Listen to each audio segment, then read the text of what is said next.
காலை நேர பிரதான செய்திகளின் ஊடாக நர்மதா சிறில் முதலில் தலைப்பு செய்திகள். காற்றழுத்த தாழ்வு மண்டலம் வழியான முக்கிய அறிவிப்பு. எரிபொருள் விநியோகம் தொடர்பில் வெளியாகியுள்ள தகவல். ஈரான் மீது புதிய தடைகளை அறிவித்த அமெரிக்கா வெளியாகிய முக்கிய நோக்கம். இனி விரிவான செய்திகள். தொடர்ச்சியாக பெய்து வரும் கடும் மழை காரணமாக நாட்டின் பல பகுதிகளில் உள்ள நீர்த்தேக்கங்களின் நீர்மட்டம் அபாய கட்டத்தை எட்டியுள்ளதாக தகவல் வெளியாகியுள்ளது.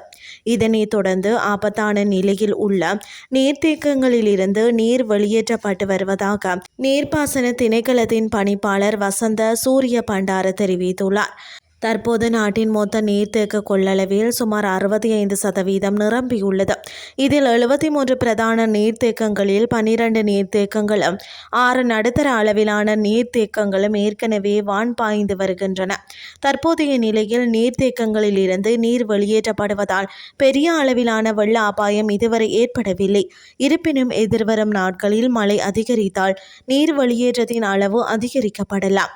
குறுகிய நேரத்தில் பெய்து வரும் கடும் மழை காரணமாக ஆறுகள் இல்லாத தாழ்நில பகுதிகளில் கூட திடீர் வெள்ளப்பெருக்கு ஏற்பட வாய்ப்புள்ளதாக எச்சரிக்கப்பட்டுள்ளது.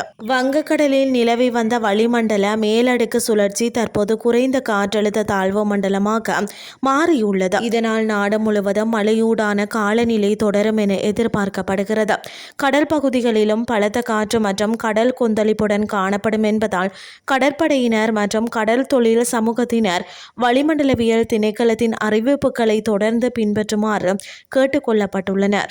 இலங்கையின் எரிபொருள் விநியோகத்தில் எதிர்காலத்தில் எந்தவித பிரச்சனையும் ஏற்படாது என எரிசக்தி அமைச்சர் அனுர கருணாதிலக உறுதியளித்துள்ளார். அரசாங்க தகவல் திணைக்களத்தில் நடைபெற்ற ஊடகவியலாளர் சந்திப்பில் கலந்து கொண்டு கருத்து தெரிவித்த அவர், நாட்டுக்கு தேவையான எரிபொருளை பெற்றுக்கொள்வதற்கான முன்மொழிவுகள் ஏற்கனவே வழங்கப்பட்டுள்ளதாகவும் குறிப்பிட்டுள்ளார்.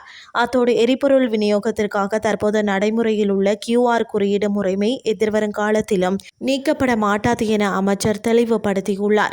தேவையற்ற எரிபொருள் பயன்பாட்டை குறைப்பதற்கும் நாட்டின் டொலர் வெளியேற்றத்தை கட்டுப்படுத்துவதற்குமே இந்த முறைமை தொடரப்படுவதாக அவர் சுட்டிக்காட்டியுள்ளார். இருப்பினும் மக்களின் தேவைக்கேற்ப தற்போது வழங்கப்பட்டு வரும் எரிபொருள் ஒதுக்கீடு அளவை அதிகரிப்பது குறித்து எதிர்காலத்தில் பரிசீலிக்கப்படும் என்றும் அமைச்சர் மேலும் தெரிவித்துள்ளார். இனி வெளிநாட்டு செய்திகள். ஈரானின் எண்ணெய் ஏற்றுமதியை கட்டுப்படுத்தும் நோக்கில் அமெரிக்க அரசாங்கம் புதிய பொருளாதார தடைகளை விதித்துள்ளது. ஈரானில் இருந்து சீனாவுக்கு எண்ணெய் கொண்டு செல்வதற்கு உதவியாக 3 நபர்கள் மற்றும் 9 நிறுவனங்கள் மீது திங்கட்கிழமை அன்று இந்த தடைகள் அறிவிக்கப்பட்டன. இதில் கோங்காங்கை சேர்ந்த 4 நிறுவனங்கள், ஐக்கிய அரபு அமீரகத்தை சேர்ந்த 4 நிறுவனங்கள் மற்றும் ஓமானை சேர்ந்த ஒரு நிறுவனம் ஆகியவை அடங்குவதாக தெரிவிக்கப்படுகிறது. ஈரானிய புரட்சிகர காவல் படை போலி நிறுவனங்களை பயன்படுத்தி சீனாவுக்கு எண்ணெய் விற்பனை செய்வதை தடுப்பதே இந்த அமெரிக்க தடைகளின் முக்கிய நோக்கமாக கருதப்படுகிறது. இட்ரோன்கள் மற்றும் ஏவுகணைகள் தயாரிப்பதற்கான உதிரி பாகங்களை ஈரான் கொள்முதல் செய்வதற்கு உதவிய நிறுவனங்கள் மீது கடந்த வெள்ளிக்கிழமை தடைகள் விதிக்கப்பட்டதை தொடர்ந்து தற்போது இந்த நடவடிக்கை எடுக்கப்பட்டுள்ளதாக தெரிவிக்கப்படுகிறது. இத்துடன் செய்திகள் யாவன் நிறைவடைகின்றது. அடுத்த காலை 8:30 எதிர்பாருங்கள். நன்றி.